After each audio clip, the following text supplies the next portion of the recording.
This week in Nerf, the Canadians are at it again. There's more flywheel cage goodness and a biohazard blaster. So let's get right into it. I'm Jangular, and this is your source for first-party, third-party, and community Nerf news. Let's get right into it. First off, the Regulator has been seen in Canada in stores. This is 2 for 2 now this release season that the Canadians have got it before anyone else. Now, this comes to us from Reddit user Hydred, I believe is how it's pronounced. He found one in stores, posted up a picture, and Cooley24, who we saw earlier with the first Nemesis, went and picked one up. And he has done a review, some mods. I'll link those videos down below. Now, this again seems like it came out of nowhere. It just hit the shelves. Nobody was really expecting it, I think. And it's cool for the Canadians and the people that have access to it up there. It's nice that we're getting to see some reviews of it before it comes out here, so people aren't scrambling to go get one and be like, I gotta get it because it's new and find out, and you know, maybe I waste my money and maybe I don't. I like that we now kind of have some first thoughts from some people that have gotten their hands on them and given us their opinions rather than everyone just scrambling as soon as it releases across the country. I'm somewhat happy about that, even if I am a little disappointed that it's not available down here yet. Same with the Nemesis. Personally, I'm not exactly too excited for the Regulator. I don't like the way it looks. I think almost all of it looks very goofy. That being said, I think the shell could be used for some very cool integrations in the future, but that's not my area. So that's just my opinion. If you're excited for it, then maybe see if you can get in contact with someone in Canada and arrange something maybe. I don't know, it's just a thought. Moving on, the Open Flywheel project again has more cool stuff coming out. Reddit user NerfGeek416 posted that files had been added to the Open Flywheel project's Google Drive, I believe it is, that has all of the files in there. And people have been asking for medium crush or crush stock flywheel diameter, or like distance between the flywheels, because maybe they don't want that high crush, maybe they want to use FEJs, but they still want the aftermarket or non-stock flywheel cage. I think that's really cool. They are offering now 3 widths. You've got high crush, which is 41.5 millimeters in distance, mid crush, which is 42 millimeters in distance, and stock, which is 43 millimeters. Now, there is possibly a little bit of a discrepancy in the distance on the stock. Apparently, stock flywheel cages are more along the lines of 43.2 millimeters, so you're still getting a little bit of extra crush, but it's not as large as the 41.5 that the OFP cages were giving everyone with the high crush. So if you do like running FVJs and maybe you don't want to go with the oscillating version, not oscillating, but the version that was running off of like the stretchy O-ring to kind of allow FVJs through and have that fluctuation, and you want something just solid and, you know, less moving parts for you, you can go with one of these mid-crush or stock crush cages and still have something that's not a stock cage, which is always a nice feeling to kind of have that control over your blaster to customize and have the parts you want. So big kudos to them. I am absolutely thrilled that they're doing these little things. Like, just, it seems really small, but to me, it's an extra service they didn't have to do. They didn't have to be like, oh, you want this? Yeah, let me take the time to do this and make sure it works properly and all of that. So big props to them for that. I think that's absolutely awesome, and I hope we continue to see more good stuff from them. I believe they're working on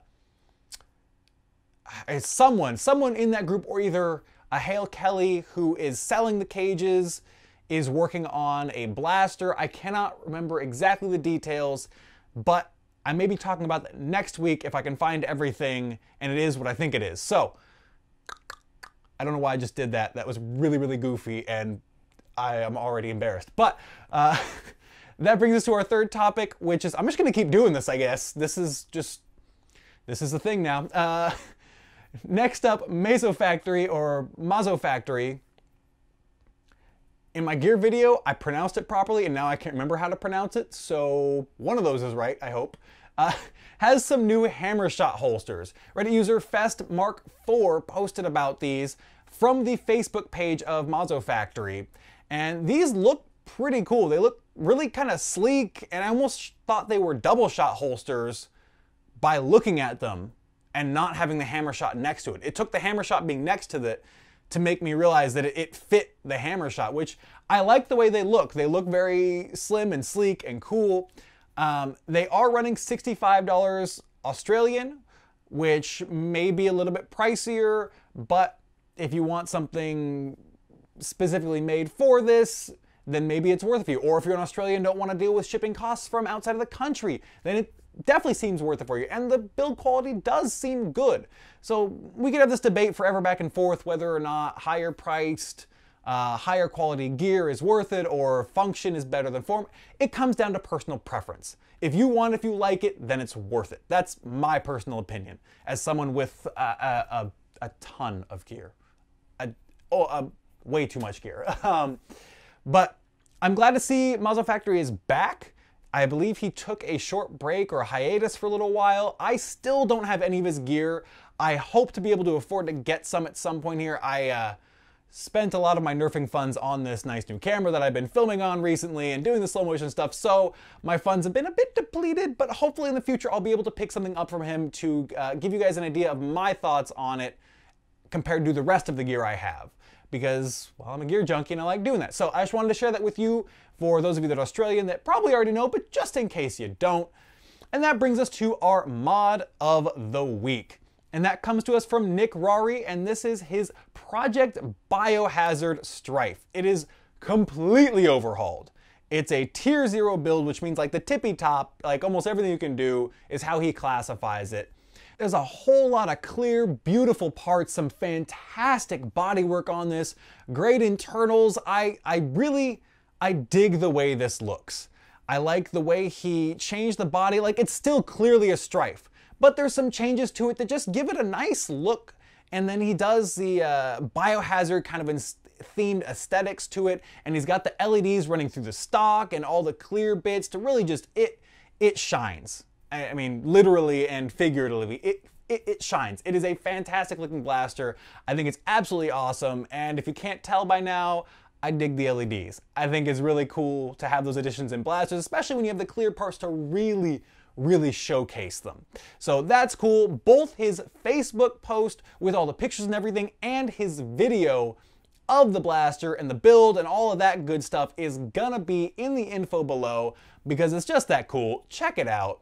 And our video of the week, for the first time in a few weeks, isn't actually going to be of that build. It's coming to us from Mr. Nathan, and it's his Why I Nerf video.